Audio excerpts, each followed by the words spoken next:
자신감이 충만한 구간입니다. 3,100선. 하지만 그만큼 우리가 달려왔다는 걸 알기 때문에 여기에서 빠른 수급 전환에 대해서도 분명한 대비가 또 필요하지 않을까 싶어요. 중요한 기로에서 이분을 모셔봅니다. 월간 한지영 키움증권 연구원입니다. 어서 오세요. 네, 안녕하십니까. 원래 약속대로라면 6월 말에 모셔서 네. 7월 전략을 들었어야 되는데 네. 오히려 지금 이벤트가 나와서 차라리 다행이죠. 네, 오히려 네. 좋아요. 네. 그래서 바로 이야기를 여쭤보겠습니다. 일단은 키움증권에서 네. 7월에 코스피 상단 3,300 잡아주셨거든요. 맞습니다. 네. 상법 개정안 통과 전에 아마 이 뷰를 제시하셨을 네, 것 네. 같아서 네. 상단 변화 없으세요? 변화는 저는 없습니다. 일단은 저희가 상법 개정안 통과라는 거에 대한 이슈는 사실상의 6월 달에 뭐 역대급 랠리를 하는 과정에서 상당 부분 반영이 됐고, 이제는 저는 상법 개정안 통과됐다는 건 되게 중요한 전환점이자 코리아 디스카운트 해소의 출발점은 맞다라고 보고 있어요. 근데 그거에 대해서는 저는 이제 앞으로 지켜봐야 되는 게, 그동안에는 기대감으로 왔다라면은 이제는 그 기대감이 얼마나 현실로 이어질지, 그게 관건인 것 같고, 그 현실화되기 위해서는 시간이 필요하다라고 보고 있어요. 대표적으로 나중에 뭐 기업들과 주주들 간의 분쟁이 붙었을 때 과연 선례가 저희가 상법 개정을 통해서 기대했던 그 판례로 나올지 안 나올지, 저는 그게 중요하다라고 보고 있고, 이러한 관점에서 봤을 때 지주회사들이 상법 개정안의 대표적인 수혜주였는데 네. 앞으로는 조금 이들 간에도 옥석 가리기, 속가내기 작업은 있을 거다, 주식시장에서도. 이렇게 말씀을 드리겠습니다. 지주사가 고점까지 달려왔고 지수도 상법 개정안 이제 통과에 대한 기대감을 네. 안고 달려왔는데 일정 부분은 반영이 됐고 이제는 그 과제를 수행하는지 여부에 네. 포커스를 맞춰보자. 아쉽네요. 아쉽긴 합니다. 그런데 이제 주도주 얘기는 저희가 뒤에서 네. 여쭤볼 거고요. 일단 매크로적인 측면에서 안팎으로 이슈가 많아서 이 부분도 일단은 네. 짚고 가요. 하나의 크고 아름다운 법안도 간밤에 드디어 통과가 됐습니다. 네네. 트럼프의 입지력이 더 강해진다. 재정 적자가 우려된다. 시장에 미칠 영향력 어느 쪽에 무게 두고 봐야 돼요? 그 양방에 저희가 다들 그 저울질을 하고 있는데, 저는 네. 개인적으로 저울의 무게추는 성장 쪽에, 긍정적인 쪽에 두고 싶어요. 일단 부정적인 거는 그거죠.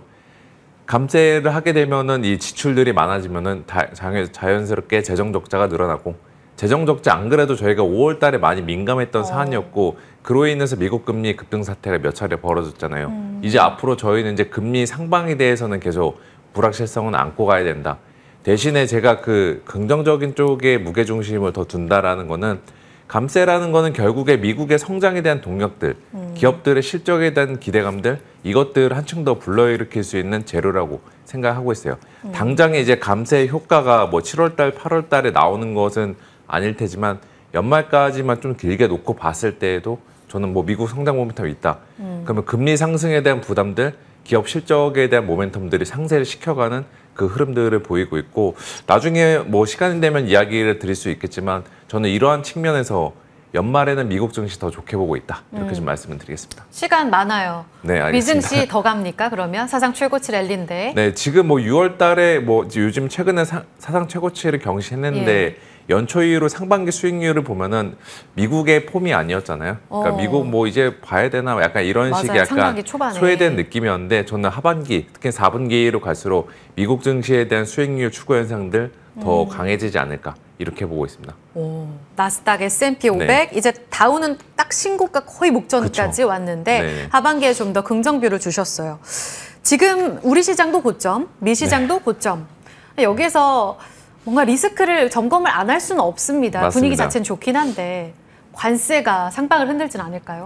그 어제였죠. 베트남 관세 이제 무역합의? 우편관세 10%에 상호관세 10% 맞은 거 보고서 많은 분들이 맞아요. 저게 왜 호재일까라는 생각들을 많이 했잖아요. 어차피 10%더 맞는 건데 이게 좋은 일 없을 텐데. 근데 이미 시장은 어차피 주가라는 거는 기대치와의 싸움이고, 시장에서는 이미 상호관세가 뭐 20에서 40% 이 정도까지 하는데 이거보단 낮아질 거다.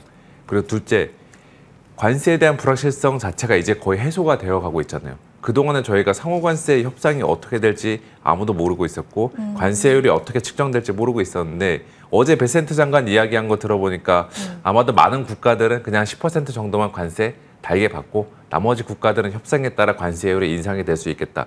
이런 식으로 이야기를 했는데 그거는 주식시장의 입장에서는 어느 정도 관세를 둘러싼 전반적인 불확실성들은 해소가 되는 거고 또 한국이나 일본 같은 경우도 개인적으로는 저는 관세 그냥 보편관세 10%만 깔고 갈 것 같아요.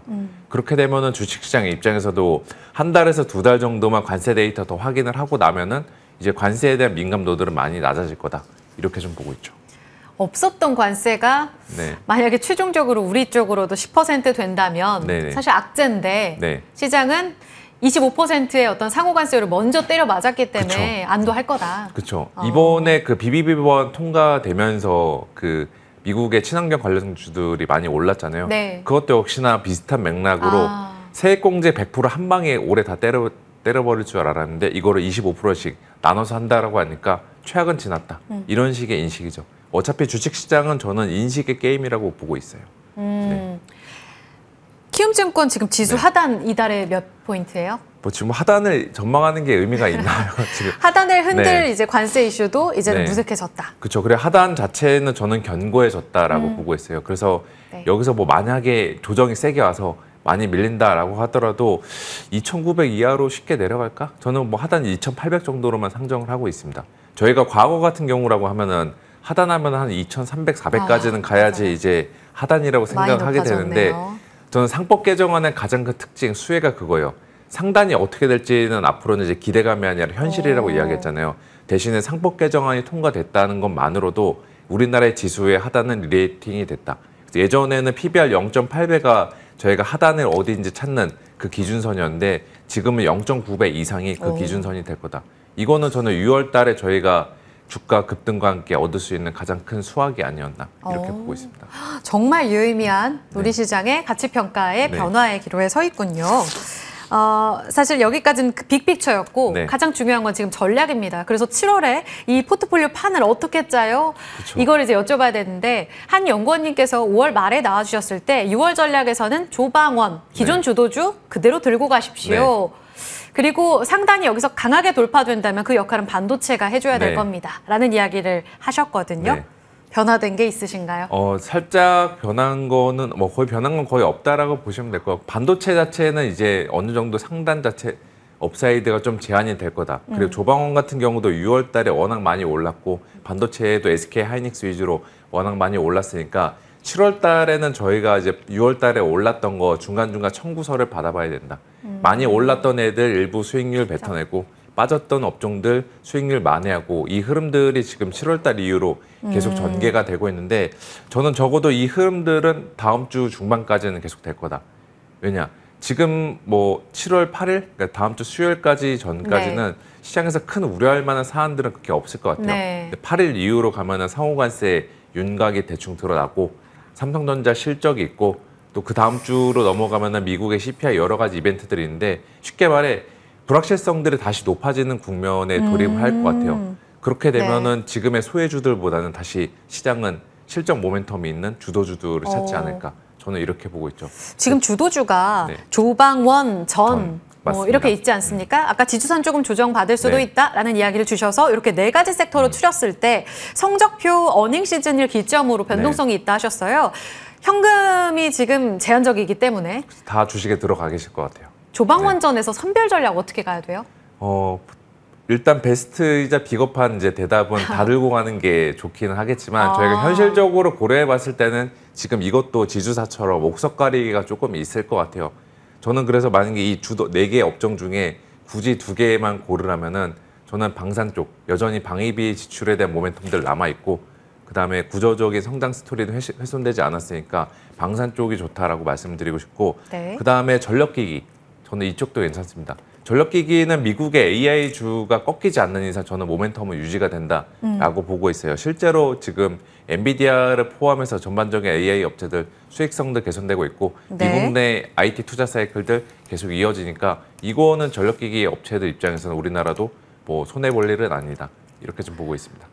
소외주는 아까 8월 들어서면서 분위기가 달라질 거라고 하셨거든요. 네. 그러면 지금 삼성전자, 바이오, 뭐 철강, 화학 네. 위주로 올라오는 소외주들은 지금 단기 반등으로만 보시는 거예요? 저는 일단은 단기 반등 그냥 키 맞추기 그 6월 달에 부진했던 거 일부 만회하는 흐름으로 보고 있어요. 얘네들이 이제 그 기존 주들처럼 수익률을 쭉쭉 치고 나가려면은 예. 매크로나 이제 실적 측면에서 재료가 붙어야 되는데 이들 업체들은 아직 재료 붙기가 조금 한계가 있다.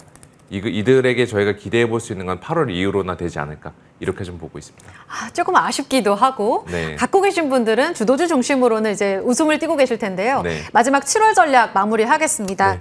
중순을 기점으로 해서 조금 성적표 받아보면서 변화주라고 네. 하셨는데요. 총정리해 본다면요. 네. 뭐 지수 3,300이니까 사실상에 왜 저거밖에 안 질르느냐 이런 식으로 이야기를 할 수가 있는데 네. 저는 개인적으로 6월달 급등에 따른 숨고르기는 나올 것 같다. 그러니까 기대 수익률 지수 자체를 조금 낮춰가는 게 맞고 아까 중간에 이야기 드렸다시피 7월 초까지는 소외주 중심으로 플레이, 중순 이후부터는 실적주 중심으로 플레이 이렇게 좀 이야기를 드리겠습니다. 실적주 압축한다면 방산전력기기. 아까 네, 주도주 맞습니다. 중에서도 네. 더 강하게 옥석 가리기 할 수 있는 쪽. 네, 맞습니다.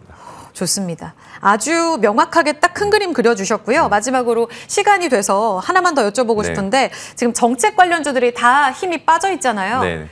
지주사처럼 네. 지금은 정책 관련해서는 다세론으로 대응하는 게 맞아요. 저는 뭐 증권주는 주목을 볼 필요가 있다라고 생각하고 있어요. 여기 같은 경우는 상법 개정안의 수혜주뿐만이 아니라 예. 현 정부에서 추진하고 있는 증시 활성화 정책의 중심에 있고 지수가 앞으로 더 간다라고 했을 때 거래 대금 늘어나고 실적 좋아지고 네. 실적 좋아지면 주주환원 늘어나고 선순환을 만들어낼 수 있는 게 저는 증권주라고 보고 있습니다. 네. 7월 큰 그림 같이 드렸습니다. 좀 늦게 나오신 거 아니야? 라고 생각하시겠지만 알잘 딱깔센으로 딱 성적표 나오기 직전에 받아본 전략이기 때문에 충분히 도움 받으셨을 것 같아요. 월간 한지영, 키움증권 한지영 연구위원과 같이 인사 나누면서 저도 물러가겠습니다. 오늘도 잘 마무리하세요. 고맙습니다.